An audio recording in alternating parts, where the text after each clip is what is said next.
Et combien sommes-nous à avoir utilisé le Color Pulse sur nos cheveux?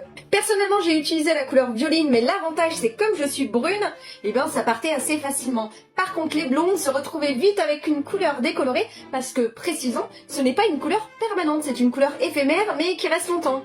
On a eu d'autres façons de se colorer les cheveux parce qu'on avait aussi les craies à mèches. C'était comme des mascaras pour les yeux, sauf que c'était pour les cheveux qu'il y avait de la couleur. Et en fait, tu mettais comme ça sur tes cheveux et tu avais des mèches de couleur. C'était pas terrible parce qu'il faut se le dire, les cheveux se bloquaient dedans et c'était assez compliqué et ça faisait pâteux, enfin bref. Enfin, rappelons quand même que c'est la fabuleuse époque où tout le monde faisait des mèches blondes et qu'on allait chez le coiffeur qu'on nous mettait un bonnet pour nous faire les mèches.